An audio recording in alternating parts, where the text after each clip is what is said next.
vou te dar uma oportunidade aqui. Cita 4 juízes aí para mim, sem olhar no livro, claro. 4, eram 13. Se citam 4, eu já estou satisfeito. Débora, Otniel, Sansão, Jefté, Gideão. Vai chegar lá em Samuel, né? Já passou até dos 4, mas depois vocês decoram o restante, que são 13, tá bom? Vamos ler aí, Juízes capítulo 2. Vamos ler esse apanhado da morte de Josué, porque esse texto aqui, ele é interpretativo de todo o livro de Juízes. Esse pedacinho aqui do capítulo 2, ele nos dá a visão de todo o enredo do livro dos Juízes. Então vamos ler de forma responsiva. Havendo Josué decidido o povo, foram-se os filhos de Israel, cada um a sua herança, para possuírem a terra.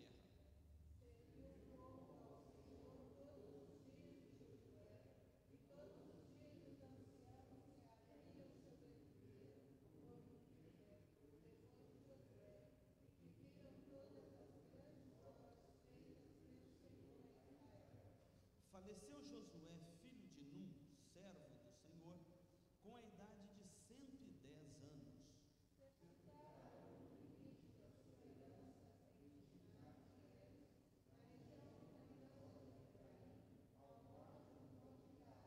Foi também congregada a seus pais toda aquela geração. E outra geração após ele se levantou, que não conhecia o Senhor, nem tampouco as obras que fizera a Israel.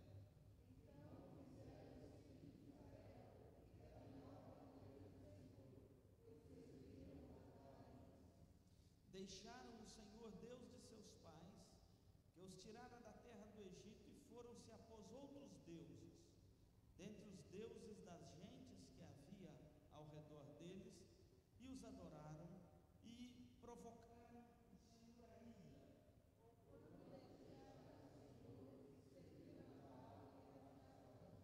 Pelo que a ira do Senhor se acendeu contra Israel, e os deu na mão dos espoliadores,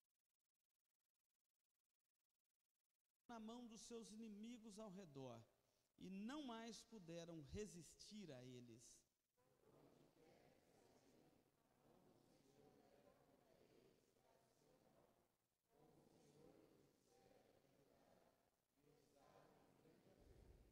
Suscitou o Senhor juízes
Então, era um caos aquela nação. 12 tribos distribuídas nas terras, onde não havia um rei, não tinha ali quem julgasse sobre eles, então cada um fazia o que achava mais reto. Nós vamos achar vários quadros em Juízes, inclusive guerra fria, uma tribo guerreando contra a outra. Em vez de atacar o inimigo, começaram até a guerrear um contra o outro. Por isso que todo lugar precisa de uma boa liderança. A família precisa de uma boa liderança, a igreja tem que ter uma boa liderança, a cidade, o estado, a nação, porque onde não tem uma liderança, cada um vai fazer o que acha mais reto, então prevalece a lei do mais forte, né? Onde não há a liderança, prevalece a lei do mais forte. Então vamos ver alguns quadros aí. Voltando aí à nossa divisão histórica, hoje ganhei um sobressalente aqui, né? A dona Sônia aqui está dando até choque aqui. Vamos lá, o próximo aí. Valeu, dona Sônia. Próximo, isso. Vamos só lembrar aqui, que eu gosto sempre de colocar você, assentar você no quadro histórico, tá bom? Ali então nós temos a divisão histórica da Bíblia, o Pentateuco e os históricos, que nós estamos aqui nos Juízes, né? Está aqui, ó, na nossa biblioteca chamada Biblion. A palavra Biblion quer dizer pequena biblioteca, né? Ou você carrega aí uma biblioteca. Quantos livros tem essa biblioteca que está na sua mão aí? 66 livros, é uma mini biblioteca. É um privilégio para nós poder carregar a palavra de Deus, né? E ter essa pequena biblioteca onde tem toda a revelação de Deus para nós. Eu vejo pessoas correndo atrás de revelação aqui e ali, menosprezando a palavra de Deus, não sabe o mal que está fazendo para a sua própria alma, né? Então, essa biblioteca que você tem, nós estamos estudando agora o quadro aqui, ó, dos históricos, tá? São 12 livros, estamos aí nos Juízes, já vimos Josué, estamos nos Juízes, está bem aqui, ó, na nossa biblioteca, tá certo? Então é o quadro dos históricos. Passando mais um aí, só para situar você na geografia. O povo de Israel saiu aqui do Egito, da região de Gósen, atravessou, veio aqui para o Monte Sinai, Cades Barneia, veio, Josué adentrou com eles aqui na terra prometida, toda esta região, tá? Dividiu nas 12 tribos que nós vimos na semana passada. Então agora essas 12 tribos estão, 2,5 aqui do lado norte do Jordão e as outras aqui na região central da Palestina. Então este episódio dos Juízes já acontece com as nações ou as tribos de Israel bem localizadas, cada um na sua terra aqui nesta região. Aí agora vai acontecer toda a história do Antigo Testamento, viu? Nesse pedacinho de terra aqui vai acontecer toda a história do Antigo Testamento, guerras e mais guerras, Davi, Salomão e assim por diante. Seguindo, voltando aí agora na questão do autor do livro, Samuel. Quem foi Samuel? Profeta? Sacerdote? Não é? Juiz? Samuel foi muita coisa ao mesmo tempo. Lembra do menininho Samuel? Como é que chamava a mãe dele? Ana. Ana era estéril, não podia ter filho, orou, o Senhor deu ela Samuel, e ela falou, se o Senhor me der um filho, ela fez um juramento, se o Senhor me der um filho, eu vou levar e vou devolvê-lo ao Senhor. E quando ele tinha 7 anos, desmamou o menino, desmamava de 7 para 8 anos, né? Desmamar não era propriamente que ele mamou até essa idade, ela deixava a companhia da mãe para passar para a companhia do pai, né? Então, se era filho homem, deixava a companhia da mãe para passar para a companhia do pai para aprender a profissão, porque um filho amaldiçoado era um filho a quem o pai não ensinara a profissão, era um filho amaldiçoado. Então, entregou lá o Samuelzinho na casa do Senhor, e o nome quer dizer devolvido ao Senhor, né? Todo nome no Antigo Testamento que terminar com essas duas palavrinhas aqui, ó, El, é uma designação, alguma coisa referente ao Senhor. A palavra El, de onde vem El Shaddai, El Elohim. Então é o radical do nome de Deus, do Deus Elohim. É o Deus da aliança, né? É o Deus da terra, o Deus da aliança. Então aí Samuel é aquele que é devolvido ao Senhor. Então, embora não temos uma referência no livro que confirme esta autoria de Samuel como autor do livro dos Juízes, nós temos o testemunho da tradição judaica. É o principal testemunho que nós temos, que dá a Samuel a autoria deste livro, é a tradição judaica, que sempre manteve a autoria de Samuel, e este testemunho sempre foi aceito oficialmente pela igreja. Então a igreja cristã preserva desses princípios da tradição judaica, que atesta ser Samuel o autor do livro dos Juízes. O próximo slide aí vai nos falar do propósito do livro. Qual o propósito do livro? Esse livro ele apresenta um contraste. Nós temos que entender isto. O leitor da Bíblia, ele tem que se situar na história. Eu vejo pessoas falando: mas pastor, como que você fala que a revelação já acabou? O nosso Deus é o mesmo de ontem, de hoje e de amanhã. Sim, mas você tem que se situar na história. E por que você não está oferecendo sacrifício de cordeiro, de cabrito hoje? Por quê? Então você está se situando na história. Mas o mesmo Deus não é o de ontem, de hoje e de sempre? E por que não estamos fazendo isso?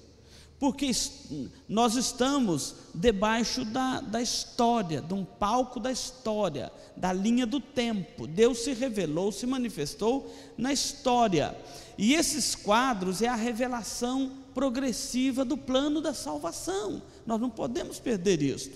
Quando essa salvação, essa revelação se completa em Cristo, não vai mais precisar desses quadros da história. Agora nós temos que entender a nossa fé, não mais no tempo de Abraão, que o Messias viria, mas agora é de um Messias que já veio, e que nós aguardamos a sua volta. Quando nós estivermos lá no céu, um outro quadro da nossa história. Lá não haverá mais dor, nem pranto, nem clamor, porque as primeiras coisas passaram.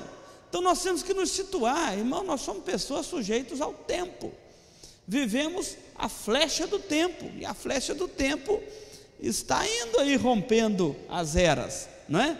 Então vamos situar aqui nesse quadro um contraste marcante, solene, com o livro de Josué. O livro de Juízes tem um contraste com o livro de Josué. Em Josué nós encontramos o povo de Israel obediente e fiel. Esse é o quadro de Josué. Um povo obediente e fiel conquista vitórias maravilhosas e vive feliz. Qual foi o termo lá que nós encontramos em Josué? Que ninguém poderia resistir o povo de Israel. Quando eles chegavam para dominar uma cidade, o povo já estava tremendo de medo, não tinha força para guerrear contra eles. Agora nos Juízes nós vemos o contrário. Aquele povo fortalecido em Josué é o povo enfraquecido em Juízes, é o mesmo povo. Não nos é estranho isso? Por quê? Porque Juízes apresenta-nos esse mesmo povo, só que aconteceu um probleminha com eles lá, chamado de corrupção, ou se corromperam, e chamado também de desobediência, idolatria. Então estavam vivendo constantemente derrotados pelos inimigos. Agora olha que coisa estranha, deixaram lá 50 na terra e mataram 1000. Eles tiveram força para matar 1000 e deixaram 50. Agora estão perdendo para esses 50. Não é muito estranho isso? porque quem guerreia as nossas guerras, irmãos, é o Senhor. Nós temos que aprender isso, e mais cedo ou mais tarde nós vamos ter que aprender isso.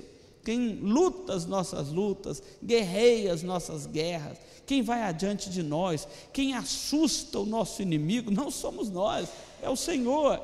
Quem fortalece o seu povo e enfraquece o inimigo, é o Senhor. Agora, quando acontece o contrário, dele enfraquecer o seu povo e fortalecer o inimigo, nós só temos que entender que esse Deus é soberano. Ele tem conosco uma aliança, mas Ele é soberano. Anda na minha presença e você viverá, né? Vamos ao próximo slide aí. O versículo-chave desse livro, só para vocês terem uma base, é o 2,19, que diz assim: sucedia, porém, que, falecendo o juiz, então cada juiz vai governar num tempo, num período. Quando falecia aquele juiz, reincindiam e se tornavam piores do que seus pais. Cada geração se tornava pior do que a outra. Em vez de melhorar, piorava. Os espíritas pregam aí que o homem vai melhorando, não é isso? O homem está se aperfeiçoando, melhorando. Então eles não leram Juízes, aqui era o contrário. Cada geração se tornava pior do que as outras, seguindo após outros deuses, servindo-os, adorando-os, nada deixavam das suas obras, nem da obstinação de seus caminhos. Então, por que esse povo enfraqueceu tanto? Porque abandonaram a aliança com o Senhor. Próximo, aqui nós vamos ver a esfera de ação desse livro. Quantos capítulos tem o livro de Juízes? 21 capítulos. Esses 21 capítulos, eles vão cobrir um período histórico de 350 anos. Olha, desde que Josué deu posse a esse povo na terra de Canaã, na Palestina, agora vem o período dos juízes, são 350 anos nesse elástico, esse ir e vir. Obedeciam, o Senhor, eles se arrependiam, o Senhor os salvava, eles pecavam de novo, o Senhor endurecia a mão sobre eles, entregava para os inimigos, e ficava esse ciclo vicioso que nós vamos vendo aí durante o estudo. Então o livro dos Juízes cobre um período de 350 anos da história de Israel, do ano 1400 ao ano 1050. Cobre então o período da conquista da terra até o início da monarquia. Pega lá de Josué na conquista da terra e vai até a monarquia. O próximo livro nós já vamos começar a entrar na monarquia, no período do Reino Unido. É bom entender essa história bíblica. Então cobre esse período de 350 anos, 21 capítulos, mas são 350 anos. Divide assim o livro, nós colocamos a divisão que está no nosso material aí. Vamos lá, próximo. O esboço do livro. O período pega um pedacinho da vida de Josué, narrando até a sua morte. Depois pega o quadro dos juízes, que envolveu apostasia, cativeiro, libertação de Israel, do capítulo 3 ao 16. É esse ir e vir da relação e da quebra da aliança com o Senhor. E por fim, um período de anarquia, foi quando teve algumas guerras frias e eles acabaram guerreando uns contra os outros. Próximo aí, Fernandinho. Esse contexto histórico é importante no seguinte sentido: depois da morte de Josué, a nova geração, nós lemos isso aí no capítulo 2, fez aliança não com o Senhor. Lembra que Josué encerra o livro confirmando, chamando o povo para fazer aliança com o Senhor, e eles dissemos: não, tudo que o Senhor marcar nós faremos, o Senhor é o nosso Deus, só Ele é o nosso Deus. Lembram disso? Encerrando o livro de Josué, quando Josué disse lá: escolhei hoje a quem servais, se aos deuses que serviram vossos pais, aos deuses dessa terra, ou o Deus que nos tirou da terra do Egito. eu e a minha casa serviremos ao Senhor. Ias longe de nós abandonarmos o Senhor e servirmos outros deuses. Ao Senhor serviremos, a Ele adoraremos, a Ele obedeceremos. Não foi assim? E confirmou. E realmente essa geração serviu ao Senhor assim. O texto que nós lemos nos mostrou que essa geração serviu ao Senhor. Quando morreu aquela geração que fez aquele juramento lá com Josué, a nova geração não deu sequência. Então foram lá, fizeram uma aliança com aquelas nações que a antiga geração havia deixado na terra. Fizeram então uma aliança com os inimigos lá da terra. Atitude que resultou em idolatria, porque eles não adoravam a Javé, o Deus de Israel. Vocês leram alguns deuses deles aí, Astarote, Baal e etc, né? E eles não adoravam o Deus de Israel, era um povo politeísta, enquanto Israel era monoteísta que adora um único Deus, politeísta que adoram vários deuses, né? Então eles fizeram aliança com eles e se deram à idolatria. Além da idolatria, eles se deram também à imoralidade. Aquele povo lá não conhecia a lei do Senhor, não adulterarás, não é? Eles não conheciam a lei do Senhor. Então a imoralidade era normal para eles. Eles não conheciam a lei do Senhor, que diz: não cobiçarás a mulher do teu próximo. Eles cobiçavam a mulher do próximo, eles adulteravam, eles não seguiam as normas, os mandamentos do Senhor. Então o povo de Israel faz aliança com eles e entrega aí as atitudes de moralidade. Isso trazia sobre eles então o juízo de Deus, e esse juízo de Deus vinha sobre eles em forma de servidão. Eles passavam a servir aquelas nações, eles voltavam a ser escravos. Mas Deus não tinha tirado esse povo do Egito, que eles eram escravos no Egito e levados para uma terra que mana leite e mel, e agora eles eram escravos na própria terra. Aí que vê a audácia do judeu, né? Quando Jesus disse assim: conhecereis a verdade e a verdade vos libertará. Lembra o que os judeus falaram para Jesus? Nunca fomos escravos de ninguém, não é isso? Nunca fomos escravos de ninguém, coitados, vivia sendo escravo dos outros, né? E Jesus falou assim: mas todo aquele que comete pecado é escravo do pecado, né? Mas eles estavam pensando assim. Então eles, olha aí, desobedeciam, Deus trazia sobre eles o juízo. Esse juízo era em forma de servidão. Irmãos, é um absurdo a gente ver. Os amalequitas, por exemplo, que é um dos povos que a gente vai ver depois, ficavam num pedacinho de terra de nada lá, no mapa um pedacinho, um cantinho. Vinha aquele povinho minguado desse tamanho e dominava sobre Israel inteiro. Não era a mão de Deus que estava pesando sobre aquele povo? Um inimigo que eles podiam, uma das tribos de Israel tinha condição de ir lá e guerrear e matar aquele povo.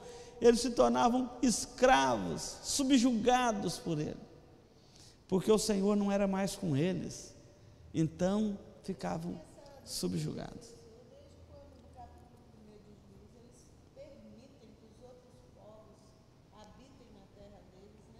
São as concessões, né? Cuidado com as concessões.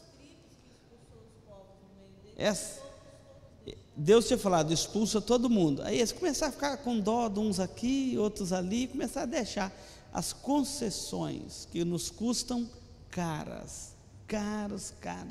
Toda concessão que um crente abre na sua vida. Nós estamos querendo ser uns crentinhos muito moderninhos agora, né? Tudo pode, isso aqui não tem nada a ver, não tem problema, viu, jovens? Cuidado com isso. E começam a fazer concessões que vão nos custar caro, caríssimo depois. Nada disso é ingênuo, né? São as brechas do inimigo aí. Então clamavam a Deus. Olha, 3 quadros, né? Se entregavam à imoralidade, Deus os entregava à servidão. Então eles clamavam a Deus e Deus enviava libertadores, que eram os juízes. Através deles Deus dava vitórias temporárias, tá? ao seu povo. Aham.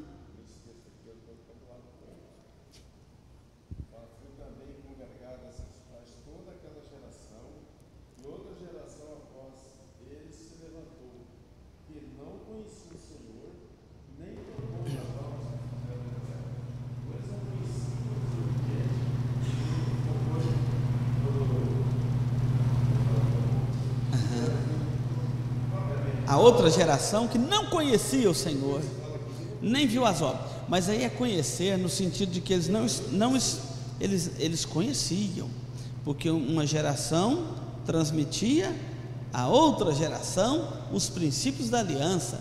Como não conheciam? Eles eram circuncidados, eles ouviram dos atos, mas não conheceram no sentido de que eles não presenciaram aqueles. Por exemplo, quando eles entraram na terra prometida, o Senhor abriu o Jordão, eles rodearam Jericó e os muros caíram e eles prevaleceram. A nova geração que nasceu depois deles, eles não presenciaram esses atos do Senhor, eles não viram isso, mas os pais deles contaram, né? Mas eles não conheciam no sentido de ter experimentado aquilo que a geração antiga experimentou, né? É como levantar hoje uma nova geração e desconhecer a história da igreja, as lutas dos missionários na região, os primeiros irmãos que passaram aqui, que construíram o templo para a adoração do nome do Senhor, e chegar aqui não quer nem saber de nada, vão quebrar tudo, ou então vamos abandonar a palavra do Senhor, vamos ficar igual o povo dessa terra, para que obedecer a palavra de Deus, não é verdade? Então não contemplaram aqueles atos do Senhor, né? O que você dizer, Hebe?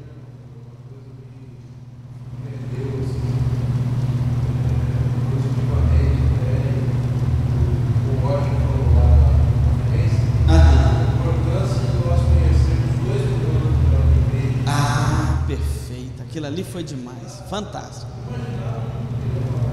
Eu pensei que ele ia mandar a gente decorar a Bíblia aquela hora lá, né?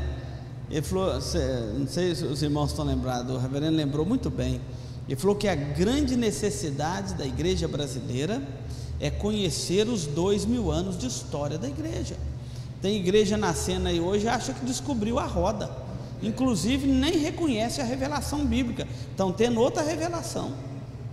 Então não conhece os 2 anos de história da igreja, acha que está descobrindo a roda, desconhece até a Bíblia como palavra de Deus, estão tentando fazer outra revelação para eles, né? Então, muito bem exposto lá para o Paul Walsh. Tem tudo a ver com isso aqui, tudo. Uma nova geração que não presenciou aqueles atos do Senhor para tomar a terra de Israel, então já estavam de posse da terra, desconheceram a história do seu povo, desconheceram que Deus chamou Abraão, fez com ele aliança, e com a sua descendência, e que tirou eles do Egito com mão forte, da escravidão, trouxe pelo deserto, mandou maná, a nuvem durante a noite, não é verdade? Introduziu naquela terra, deu aquela terra, eles possuíram aquela terra com mão forte, desconheceram todos os atos do Senhor. E uma geração que desconhece isso, ela não cria raízes, vínculos com a história. Ou não foi transmitida com temor.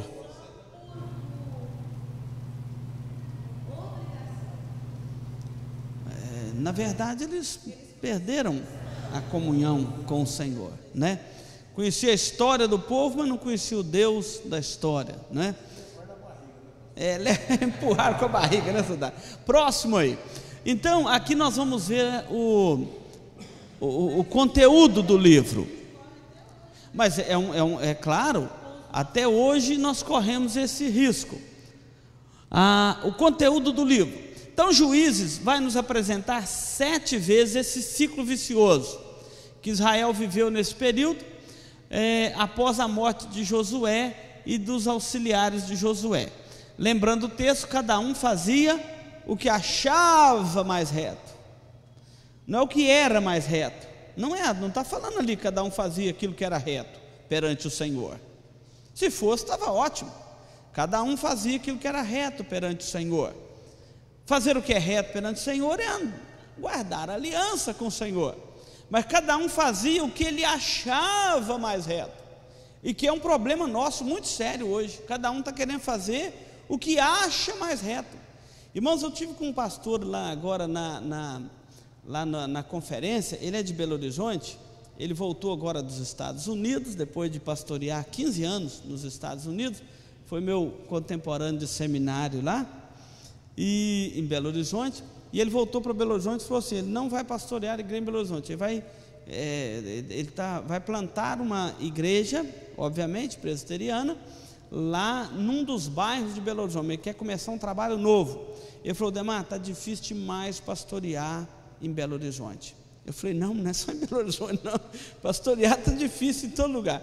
Se a gente facilitar, daqui a uns dias, cada um de nós vai querer abrir uma igreja do nosso jeito.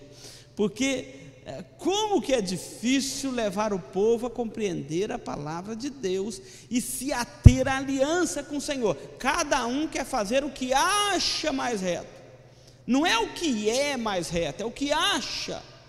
Por isso que vive um tempo assim de muito achômetro, né?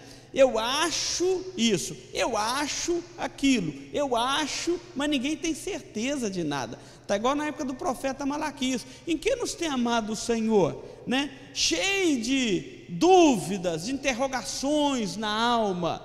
Está faltando convicção à nossa fé, para a gente parar com esse negócio de eu acho. Está aqui na palavra, é isso que é para fazer, né? Então naquele tempo, como não tinha rei Israel, cada um fazia o que achava mais reto. Era um desastre. Então, pecado, derrota, subjugados, clamor, libertação, ou apostasia, opressão e libertação. Vamos para o próximo quadro. Vamos ver aqui agora o seguinte: a Bíblia apresenta-nos 17 juízes nesse período, sendo 13 mencionados aqui no livro de Juízes, que nós vamos mencionar à frente. 4 são mencionados em 1 Samuel, porque o livro de 1 Samuel é lá no final do livro, ainda cobre um período do tempo dos juízes. É lá para o final do livro, ou do meado do livro em diante, que nós vamos entrar no período da monarquia. Então no livro de Samuel nós ainda encontramos Eli, Samuel, Joel e Abias. Então a lista aqui dos opressores e depois dos juízes libertadores. Vamos ver quem são os opressores. Quem foram os opressores de Israel nesse período de 350 anos? Foram os mesopotâmios. De vez em quando vinha um povo de lá, da Mesopotâmia. Mesopotâmia é a região lá da Caldeia, né? Hoje onde está ali o Iraque, aquela região ali. Os moabitas, amonitas e amalequitas, que eram povos ali ao redor da terra de Israel. Os filisteus, que habitavam perto do mar Mediterrâneo. Os cananeus, estão ali, que devia ter sido expulso, não foram, estão ali, para dar problema para Israel, oprimiu nesse período. Os midianitas com os amalequitas, né? Porque aqui nós estamos mostrando vários momentos. Então os amalequitas oprimiu mais de uma vez, os amonitas, né, mais de uma vez, os filisteus mais de uma vez, e os sidônios e os maonitas. Todos são povos ali. Alguns estavam dentro da geografia de Canaã, lá no período de Davi, que vai acabar de expulsar esses povos, né, que era para ter sido expulsado lá com Josué. Então esses aqui são os opressores de Israel. Esses povos é o chicote de Deus. Eles foram usados como chicote de Deus para o povo de Israel, o povo da aliança. Quando eles desobedeceram ao Senhor, Deus usava esses povos aqui como chicote para corrigir o seu próprio povo. Às vezes Deus usa uns chicotes também com a gente, de vez em quando, não é verdade? De vez em quando a gente toma umas chicotadas, né? Não é diferente aqui do povo de Israel. E às vezes Deus usa uns chicotezinhos até um pouco dolorido. O próximo aqui são os juízes. Então a Bíblia apresenta aqui no livro dos juízes, nós vamos ver 13, né? São os juízes libertadores. Começa lá com Otiniel, Eude, Sangar, Débora, Gideão, Abimeleque, Tola, aqui junto com Débora está Baraque, tá? Abimeleque, Tola, Jair, Jefté, Ibsã, Elon, Abdon, o Sobidon está aqui também, ó, juiz, né? Nós tem um remanescente aí no nosso meio, né? E Sansão, quem que vocês acham que é o mais famoso assim deles? Classifica aí uns 2 ou 3 aí. Sansão acho que é o mais famoso. Eu adorava quando criança ouvir a história de Sansão. Eu pensei que eu ia ficar forte igual Sansão, né? Depois eu vi que não era assim, né? Eu vou ficar forte igual Sansão, mas depois eu vi que não tinha nada a ver. Então Sansão, né? O cabeludão, irresponsável ao extremo, né? Não soube guardar-se dentro dos preceitos do Senhor, e foi um libertador de Israel. Ele, contra qual povo que Sansão lutou? Vamos ver se vocês estão lembrados. Contra qual povo que ele lutou? E aquele povo tinha uma birra dele terrível, mas ele vai e casa com a menina lá. Os filisteus. E Sansão teve um início brilhante, um fim muito trágico, né? O outro que eu acho seria um segundo mais interessante seria Gideão, né? Gideão, aquela luta dele, aqueles homens, né? E Gideão termina mal a vida dele também, quase todos eles, começa bem, termina mal. Gideão terminou mal a vida dele, o povo de Israel pedindo, seja nosso dominador, governa sobre nós, e ele, não, vocês me dão só as argolas aí, e me dão a minha recompensa em ouro, e eu quero aposentadoria, não quero saber mais disso não, né? Aposentou cedo esse moço, né? Foi uma tragédia. Aí dos filhos dele, Abimeleque, né? Depois, mas o outro, vocês nomearam aí, Débora foi uma juíza, né? Aparada ali por Baraque, e foi uma grande heroína também neste período, mas sempre lembrando daquele quadro, daquele ciclo vicioso: pecado, juízo, arrependimento, salvação, né? Então o livro de Juízes vai ficar rodando em torno do umbigo deles aí, né? E com esses momentos de altos e baixos de Israel, mas são esses os juízes. Nós trouxemos lá da Fiel um livro muito interessante chamado, como é que é, Reverendo? Aquele livro lá da graça, lá Os Fundamentos da Graça. Pensa num livro bom, hein, né? Quem comprou fez uma excelente compra. Foi um dos nossos preletores que falou sobre as doutrinas da graça de Deus, e esse livro foi escrito por ele, Stephen Lause. Ele fala de Deus, o doador de uma graça imerecida. O livro de Juízes nos apresenta na revelação, no quadro da revelação da pessoa de Deus no Antigo Testamento, nos apresenta um Deus que é doador de uma graça imerecida, que aquele povo não merecia, que ele os libertasse, mas ele sempre estendia a sua mão. Deus poderia falar assim: vocês estão sofrendo aí consequência dos seus pecados, morram, consequência dos seus pecados, a alma que pecar, essa morrerá. Deus não deixaria de ser justo se ele fizesse isso, deixaria? Vocês estão sofrendo a consequência dos seus próprios pecados, está lá na lei de Moisés, vocês não leram direito, a alma que pecar, essa morrerá. Então é justo que vocês morram, vocês transgrediram, vocês desobedeceram, e agora são escravos, e não vou libertá-los. No entanto, quando o povo de Israel clamava, se arrependia, Deus levantava um juiz, e ia lá, e guerreava, e matava, e destruía, e espantava os inimigos, e libertava o povo de Israel. Aí eles ficavam livres nos templos, plantavam suas roças, colhiam, dali a pouco começava a adorar, abandonava de novo o Senhor. Eu fico pensando que a incredulidade faz com o povo. Já tinha experimentado, os pais deles tinham experimentado, já tinham contado para eles: olha, nós abandonamos o Senhor, servimos os Baalins, e o Senhor nos entregou nas mãos dos filisteus. Aí eles esqueciam disso tudo e adoraram outros deuses. O Senhor entregava de novo, mas Deus estendendo a sua graça e misericórdia. Então, o livro dos Juízes revela a tragédia na vida de uma pessoa que recusa reconhecer a soberania de Deus sobre a sua história.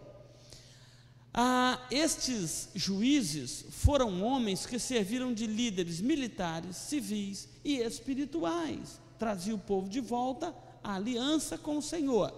Nesses 350 anos, a soberania de Deus e a depravação do homem foram temas espirituais constantes no livro de Juízes, e quem fala isso é o Steven Lawson, lá no seu livro. Vamos ao próximo. Aqui então, vamos ver o quadro da soberania de Deus e da depravação humana, de forma assim muito rápida. A soberania de Deus disciplinando os crentes. Vamos lendo esses textos aí agora, pega suas Bíblias. Vocês vão ler esses textos aí, são todos pequenos, vocês vão lendo. Todo mundo aí, para a gente usar nossas Bíblias, colocar para funcionar aí a palavra de Deus. Então vamos lá, a soberania de Deus, disciplinando os crentes, Juízes 2, 14 e 15, podem ler. Pelo que a ira do Senhor se acendeu contra Israel, e os deu na mão dos espoliadores, que os pilharam, e os entregou na mão de seus inimigos ao redor, e não mais puderam resistir a eles. Por onde quer que saíram, na mão do Senhor era com eles para o seu mal, como o Senhor Irmãos, a nossa geração está precisando de conhecer a Deus. Deus é soberano. Tem um monte de homem aí achando que pode pegar até queda de braço com Deus, né? Deus é soberano. A teologia, o problema da teologia, da fundamentação teológica dos movimentos pentecostais, neopentecostais, é que a soberania é humana, é do homem. Não é de Deus, é o homem que escolhe, decide, manda, determina, e Deus parece que é um subalterno, né? Um menino de recado, um office boy. Então, precisa de conhecer a Deus, a soberania de Deus. Aí está dizendo que a ira de Deus se acendeu contra os crentes, contra o povo da aliança, contra o povo de Israel, e os entregou nas mãos, e fez mal a eles. Eles clamavam e ele não ouvia. Tem muito texto da Bíblia dizendo isso. Eu falei, vocês não me ouviram. Agora vocês clamam a mim e eu que não ouço vocês, né? Então, a soberania de Deus disciplinando os crentes, a soberania de Deus dirigindo descrentes. Juízes 3, de 12 e 13, vamos lá.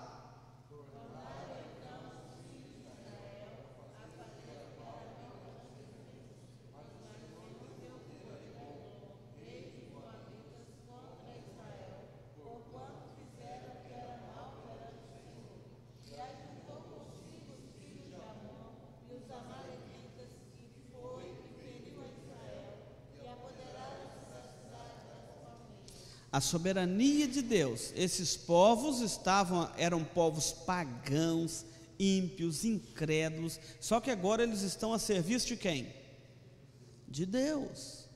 É por isso que Deus fala lá que o rei Ciro era seu pastor, né? É quando na soberania de Deus, aprendam isso na Bíblia, irmãos, é quando na soberania de Deus, Deus põe o ímpio para trabalhar para Ele.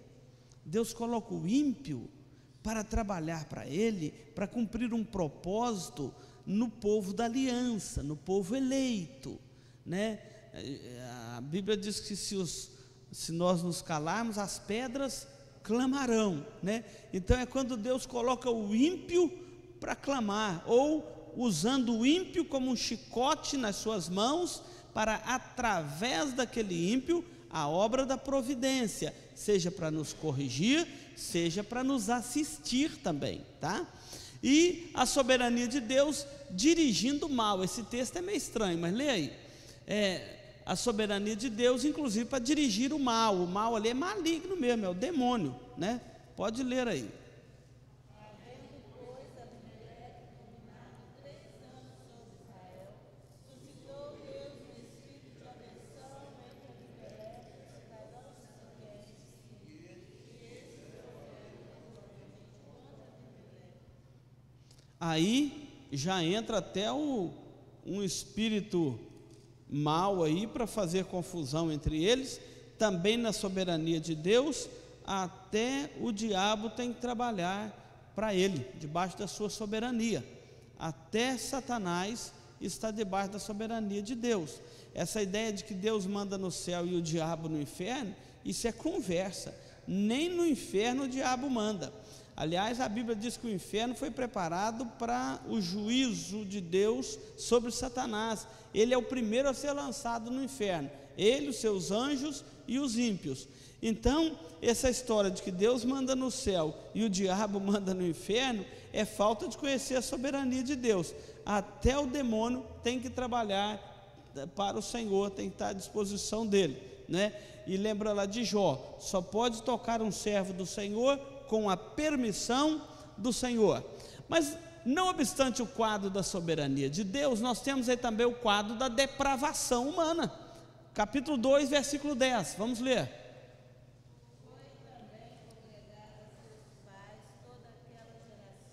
Espera aí, vamos começar de novo, está muito ruim essa leitura aí. Vamos lá, todo mundo?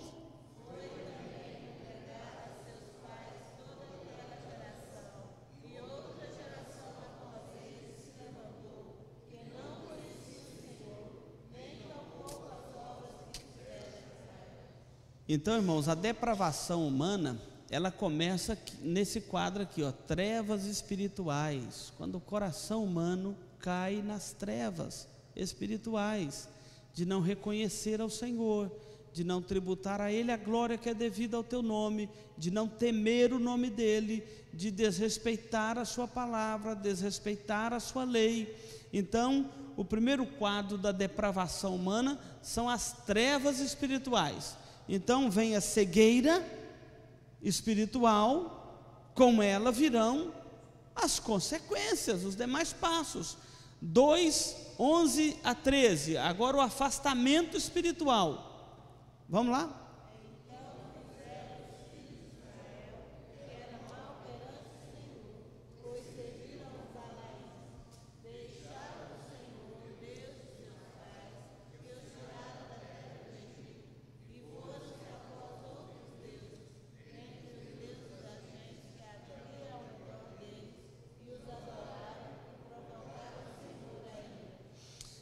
Por isso que é bom a gente estudar a palavra de Deus, né?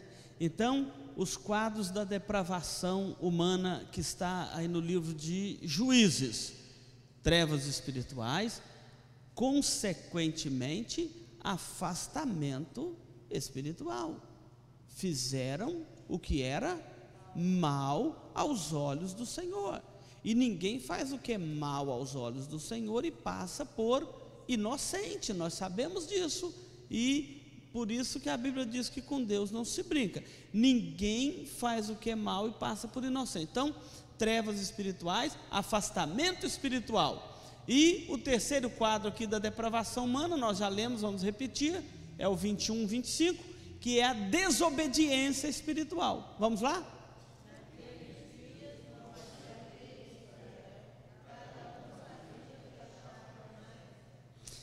Então, consequentemente, a desobediência espiritual. Não tinha rei em Israel, cada um fazia aquilo que na sua consciência, ao seu bel prazer, achava que era mais reto. Então a verdade tinha várias faces, né? Cada um tinha a sua verdade. Está igual nos nossos dias, né? Hoje em dia nós vivemos o relativismo da verdade. Cada um tem a sua verdade. A sua verdade não é a minha, né? A minha verdade não é a sua. Então essa relativização da verdade nada mais é do que um quadro claro da depravação humana, né? Da depravação do homem. Vamos em frente aí. Vamos às nossas conclusões, lições que precisamos de aprender do livro dos Juízes. vamos lá. O abandono da obediência à vontade de Deus em nossa vida resulta em, internamente, lá no nosso interior, resulta em corrupção do coração e a corrupção da vida. Corromper o coração vai corromper a vida. Todo declínio espiritual traz consigo um declínio moral, né? Quem vai debater muito em cima disso aqui, são os profetas menores. Os profetas menores, nós vamos ver mais tarde, vão trabalhar muito em cima disso aqui. Então, internamente, corrupção. Externamente, a opressão da parte dos inimigos, né? Então, a desobediência e o abandono aqui à vontade de Deus vai trazer essa consequência. Outra lição que nós temos que aprender do livro dos Juízes, que é esse círculo vicioso de que fala o livro e que são lições muito preciosas. Primeira, nunca devemos confiar em nós mesmos. Cada um fazia o que achava mais reto, né? Podemos estar fazendo o que é certo aos nossos olhos, mas fazendo o que é errado aos olhos do Senhor. Quando o nosso juízo não passa pelo critério da palavra de Deus, eu fico indignado. Hoje a gente vê muita religião do coração. Não, irmão, você tem que fazer o que seu coração está pedindo.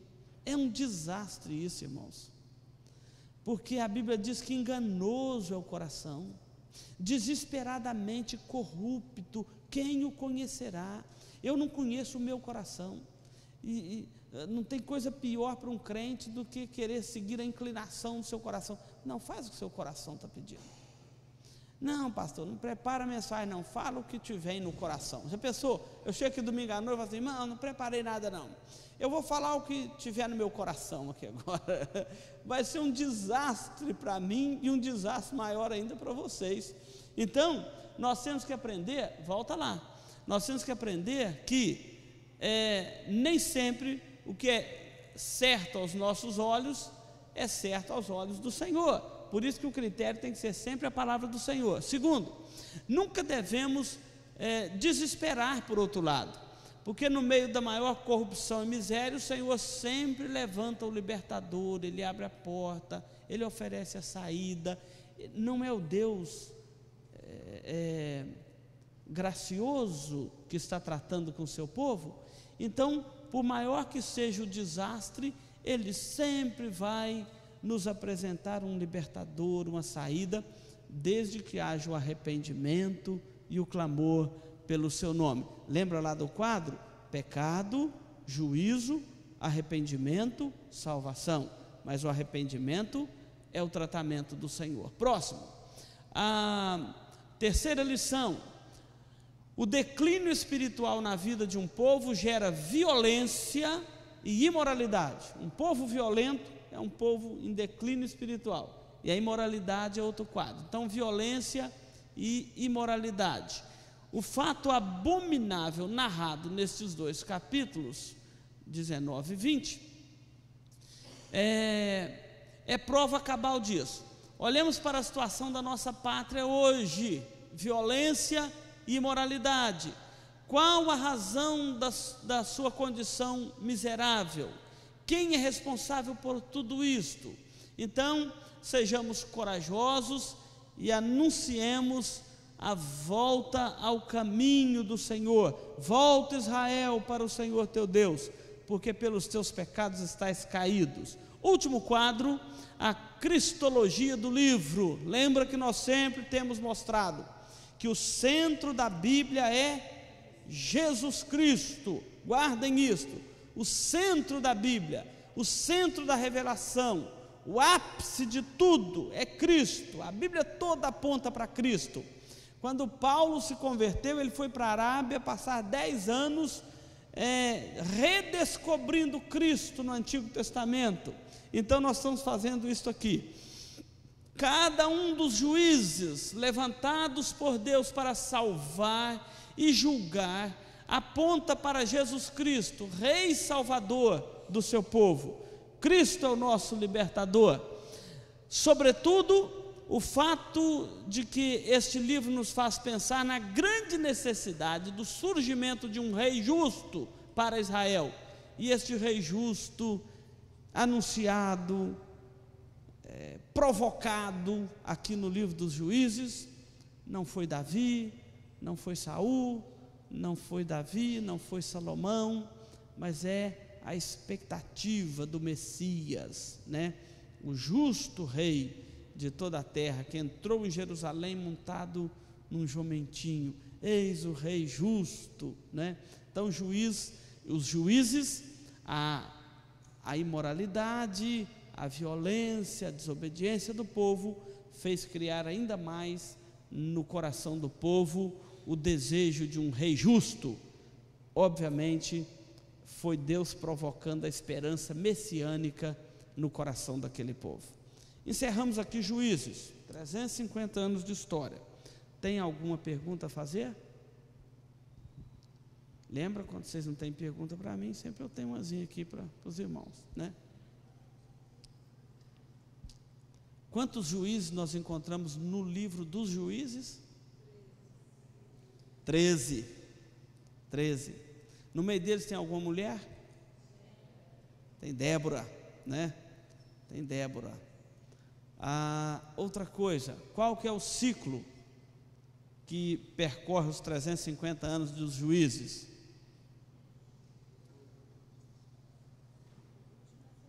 Fala um de cada vez aí.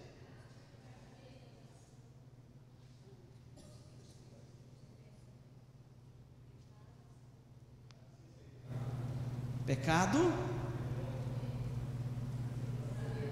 juízo, arrependimento, salvação. Então, lembrem disso: pecado, juízo, arrependimento, salvação. Foi a forma como Deus sustentou a sua aliança neste período dos juízes.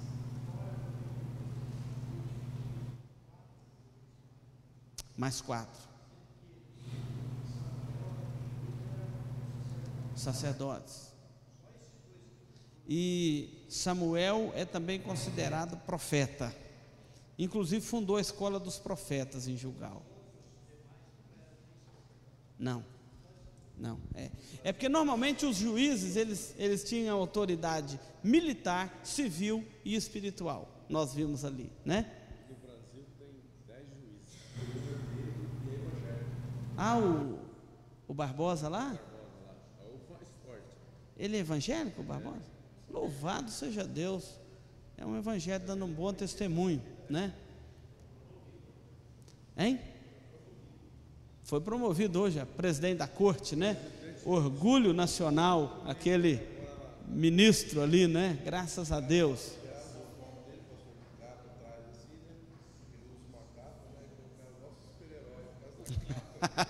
Parece a capa do Batman, né?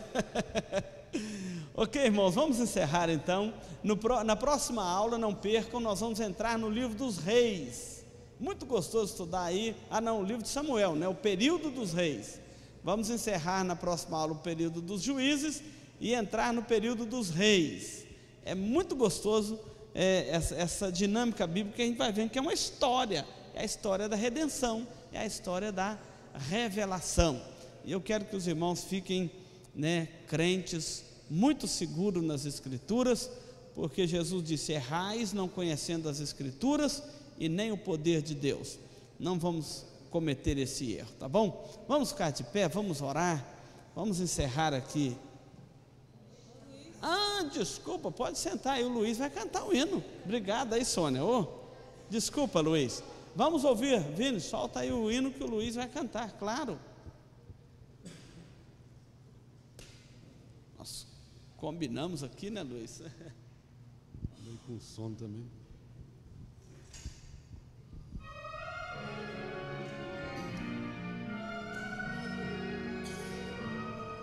O 16.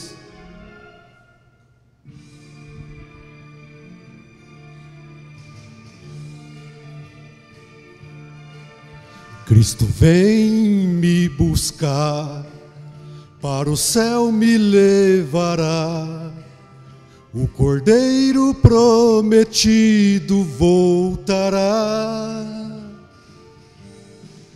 Cristo vem me buscar, para o céu me levará. O Cordeiro prometido voltará. Oh, aleluia, Maranata, vem Jesus. Sou liberto pelo sangue desta cruz. Tenho um Consolador, sua glória e esplendor. Sou liberto pelo poder do Senhor. Ele manda atento estar, vigiar e sempre orar, para o toque da trombeta escutar. Ele manda atento estar, vigiar e sempre orar, para o toque da trombeta escutar. Oh, glória, aleluia, Maranata, vem Jesus. Sou liberto pelo sangue desta cruz.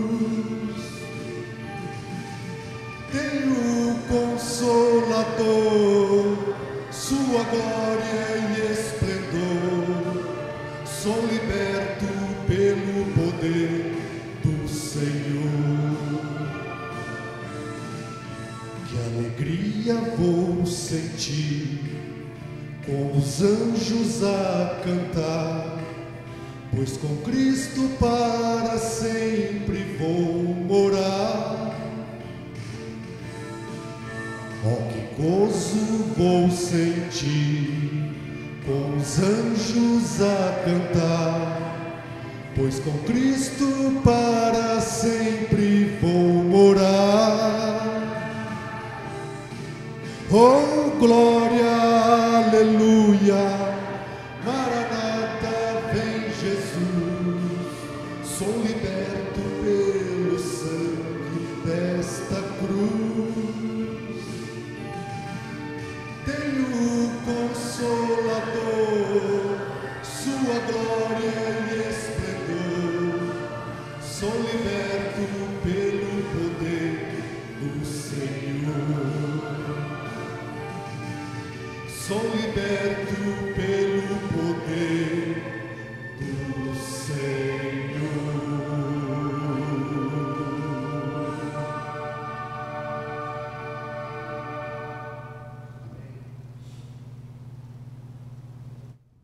Lindo hino. Vamos ficar de pé, vamos orar. Vamos encerrar nosso encontro aqui. Lembrando que sábado vai ter aquela caravana do Mackenzie voluntário. Estamos precisando de completar o ônibus aí, já tem 30 e poucos. E ainda tem, acho que algumas vagas. É um micro-ônibus e uma van. E os irmãos que puderem, não percam tempo. Vamos aproveitar essas oportunidades, não é? Vamos encerrar então com uma oração. Eu quero pedir aqui para estar orando para nós nesse instante, o nosso irmão o Oswaldo. Tá, Oswaldo, ora para nós.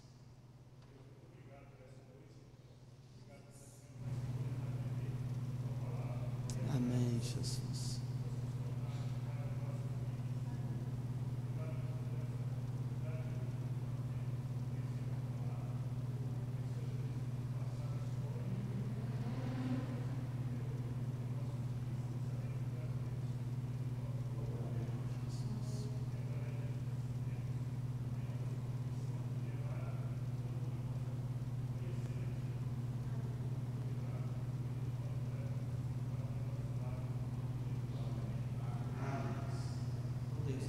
Irmãos, está encerrado aí o nosso estudo de hoje.